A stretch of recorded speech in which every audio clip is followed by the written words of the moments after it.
इतना मान सम्मान और इतना इकोनॉमिक एजेंडा लेकर जब प्रधानमंत्री जा रहे हैं, तो क्या देश में जिस तरह के सुर उठ रहे हैं, मैं पूछना चाहती हूं असीम वकार साहब, क्या ये सही है? क्या ये सही है? कल को आप भी बन सकते हैं देश के प्रधानमंत्री, आप जाएंगे तब भी कोई ना कोई इस तरह से मीन मेक निकाल कर क्रिटिसिज्म करेंगे। क्या ये सही है?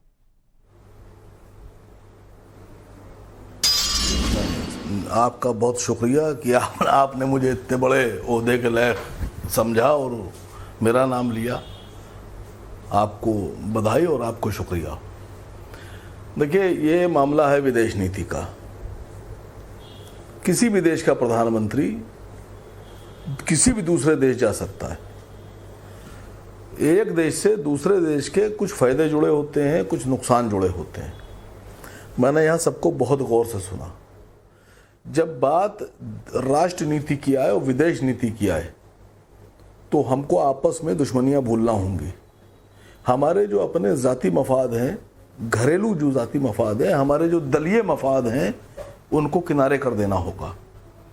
जो हमारे दलीय विवाद हैं उनको भी किनारे कर देना होगा। हम भारतीय हैं, हमको भारत की तरह सोचना है। आपने कहा कि प्रधानमंत्री जी अमेरिका जा रहे हैं। अगर आप ईमानदारी से अमेरिका की रणनीति देखिए तो इस वक्त परेशानी अमेरिका के साथ है, भारत के साथ नहीं है। अमेरिका जिस तरह से एशिया से आउट हो रहा है, भारत के साथ कोई परेशानी नहीं है। असीम वकार साहब, ये उसका आप ही हैं। झुकाव ईरान की तरफ बढ़। सुनिए सुनिए सुनिए, जिस तरह से अमेरिका का झुकाव ईरान की तरफ हो रहा है, कल तक तो पाबंदियां लगा रहा था। जिस तरह से गल्फ कंट्रीज में सऊदी अरब और बाकी गल्फ कंट्रीज अमेरिका से दूरी बना रहे हैं, जिस तरह से एशिया में चाइना, रशिया, पाकिस्तान एकजुट खड़े हो गए। अब चाइना की मजबूरी है भारत के कदमों में गिरकर लंबे लंबे लेटना। जाएगा कहां? उसको बेस चाहिए, उसको अपने दोस्त चाहिए। एशिया में गल्फ हाथ से निकल रहा है, ईरान हाथ से निकल रहा है, रूस, चीन, पाकिस्तान हाथ से निकल रहे हैं, तो दोस्ती किससे करेगा? उनके अपने कुछ सैनिक प्रॉब्लम्स हैं, उनकी फौजी प्रॉब्लम्स हैं। भारत को इस वक्त कूटनीति से काम लेना है कि किसके साथ खड़ा होना है, दोस्ती किससे करना है। अमेरिका हमसे बहुत दूर है। अमेरिका को यहां आने के लिए, एशिया में आने के लिए और चीन से और रूस से लड़ने के लिए उनको अपने एयरबेस चाहिए, अपनी फौजें उतारना है, तो उनको अपने दोस्त भी बनाना पड़ेंगे। अब भारत के प्रधानमंत्री को, विदेश मंत्री को, सुरक्षा सलाहकार को ही डिसाइड करना है कि वो अमेरिका जगह कहां तलाश रहा है। चलिए, तो मैं जो बात कह रहा हूं उसको समझिए। अभी पाकिस्तान से दोस्ती कर ले, भारत पाकिस्तान से दोस्ती कर ले, चीन से कर ले, आपकी क्या राय है? मैडम बात तो सुनिए। आपने भी पेट्रोल की बात की। देखिए, गल्फ कंट्रीज में जो उनका कारोबार है, बिजनेस है, जिस पर गल्फ कंट्रीज पैसा कमा रहे हैं, इतना लंबा जिसकी वजह से उनके पास अरबों रुपए की इकोनॉमी है। सुनिए, नहीं लंबे की बात नहीं, मुझे दोबारा बोलने ही मत दीजिएगा आप। जो इकोनॉमी है वो है उनकी पेट्रोल। याद रखना ये बात।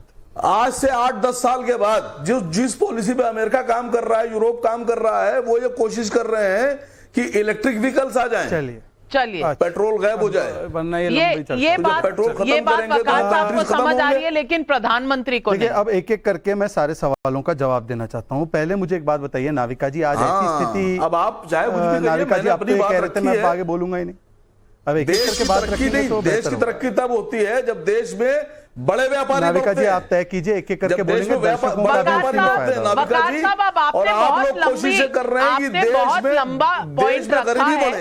आपने बहुत लंबा पॉइंट रखा है, अब जवाब भी सुन लीजिए। अब नाविका जी एक स्थिति को कल्पना कीजिए कि रशिया 80 करोड़ नाविका जी ये तरीका डिबेट का मुझे लगता है आपके दर्शकों के लिए, आपके शो के फॉर्मेट के लिए, दोनों के लिए ठीक नहीं है। वकार साहब रोकूंगी अपनी बातें अपने अपने समय पर बोले तो बेहतर है। सुन लीजिए ना, आप बोल चुके। 2 MP की पार्टी का आपको विदेश नीति पे मोनोलॉग चाहिए तो फिर अलग विषय है, हम कर लेते। अब एक एक करके बात रखते हैं अपने अपने समय पे। देखिए आज ऐसी स्थिति है, और थोड़ा कल्पना कीजिए कि रशिया हमारा कन्वेंशनल एलाय तो आज भी है, कोई उस पर अड़ंगा नहीं लगा पा रहा है, और यूएस हमारा स्ट्रेटेजिक एलाय बन रहा है। हम रशिया से तेल भी खरीद रहे हैं सस्ते दामों पर, और यूएस हमें क्रिटिकल टेक्नोलॉजी ट्रांसफर करने के लिए भी तैयार है। नाविका, मुझे लगता है कि इस प्रकार से इतने गंभीर सीरियस विषय पर यदि हम तोते की तरह, यदि हम अगर हम लोग इस प्रकार की डिबेट पे उतर आएंगे तो आपकी जनता का कोई फायदा नहीं होगा। आप बोलो, मेरी बारी जब है मैं अपनी बात तभी रखूंगा, मैं किसी के बीच में नहीं बोलूंगा। आप तय कीजिए। बोलिए, आप अपनी बात रखिए। मैं अगर बार बार इंटरप्ट होऊंगा या लय टूटेगा तो जनता को समझ नहीं आएगा। लय नहीं टूटेगा, ताल नहीं टूटेगी, आप जैसे बोलेंगे वैसे करेंगे। आप बताइए, मेरा बोलने का समय है या किसी और से इंटरप्ट करवाना? बात रखिए। चलिए, तो देखिए, एक तरफ रशिया भी है, एक तरफ यूनाइटेड स्टेट्स भी है।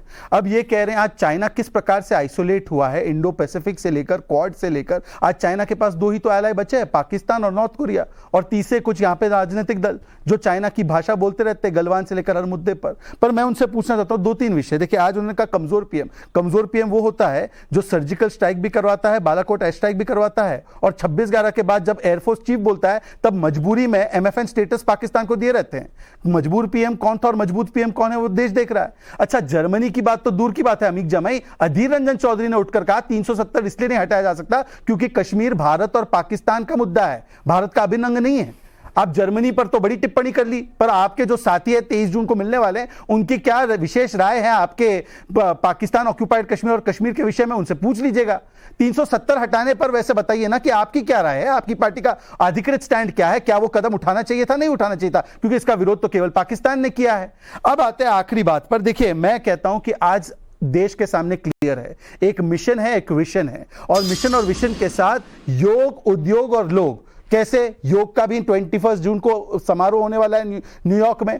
उद्योग, प्रधानमंत्री बड़े से बड़े उद्योगपतियों से मिलने वाले हैं, वहां पर निवेश की बात होने वाली भारत में, और प्रयोग, और किस प्रकार से लोग, मतलब भारत के प्रधानमंत्री भारत का संदेश लेकर वहां के कांग्रेस को दूसरी बार संदेश देने वाले हैं। ये योग, उद्योग और लोग का एक गठबंधन है, परंतु वहां पर गठबंधन भ्रष्टाचार के रोग का है। भ्रष्टाचार के रोग का गठबंधन 23 जून को हो रहा है, और दूसरी तरफ योग, उद्योग और लोग का गठबंधन हो रहा है। बात से है, अगर प्रधानमंत्री वहां पर उद्योग की बात कर रहे हैं, डिफेंस की बात कर रहे हैं, यूएस कांग्रेस को एड्रेस कर रहे हैं, और बाई पार्टिजन सपोर्ट है उनको, यह भारत के लिए बड़ा मौका है। इस पर किसी को क्या परहेज हो सकता है इस बात से कि भारत आगे बढ़ रहा है?